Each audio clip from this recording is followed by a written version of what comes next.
Matthew chapter 16, verse 1. The demand for a sign. The Pharisees and Sadducees came to Jesus and tested him by asking him to show them a sign from heaven. He replied, "When evening comes, you say, 'It will be fair weather, for the sky is red,' and in the morning, 'Today it will be stormy, for the sky is red and overcast.' You know how to interpret the appearance of the sky, but you cannot interpret the signs of the times. A wicked and adulterous generation looks for a miraculous sign, but none will be given it except the sign of Jonah."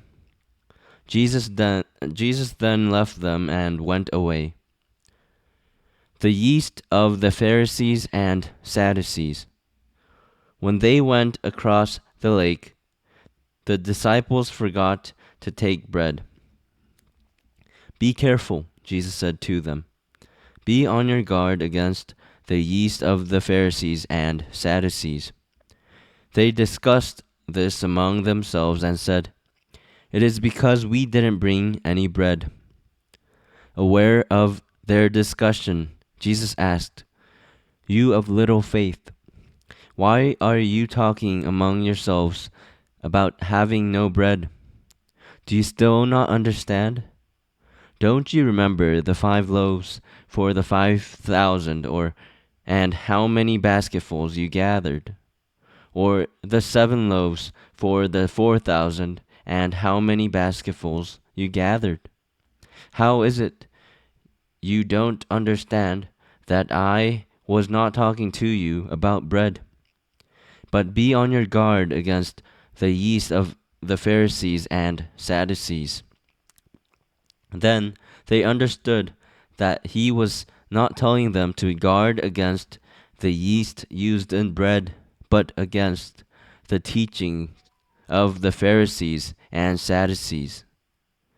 Peter's confession of Christ. When Jesus came to the region of Caesarea Philippi, he asked his disciples, "Who do people say the Son of Man is?" They replied, "Some say John the Baptist, others say Elijah, and still others Jeremiah or one of the prophets." "But what about you?" he asked.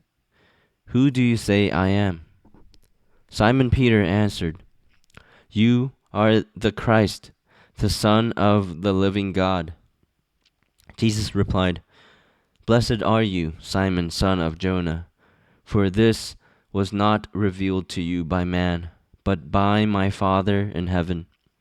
And I tell you that you are Peter, and on this rock I will build my church, and the gates of Hades will not overcome it. I will give you the keys of the kingdom of heaven. Whatever you bind on earth will be bound in heaven, and whatever you loose on earth will be loosed in heaven." Then he warned his disciples not to tell anyone that he was the Christ. Jesus predicts his death.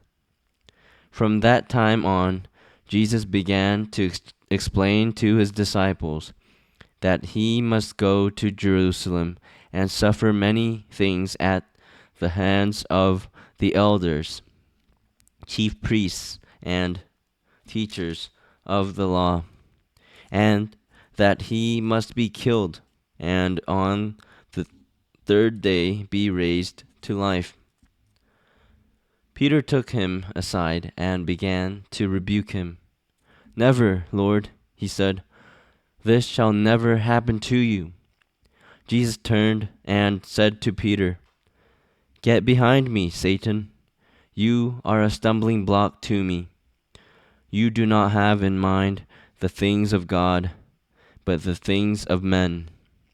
Then Jesus said to his disciples, "If anyone would come after me, he must deny himself and take up his cross and follow me. For whoever wants to save his life will lose it, but whoever loses his life for me will find it. What good will it be for a man if he gains the whole world yet forfeits his soul? Or what can a man give in exchange for his soul? For the Son of Man is going to come in his Father's glory with his angels, and then he will reward each person according to what he has done. I tell you the truth, some who are standing here will not taste death before they see the Son of Man coming in his kingdom.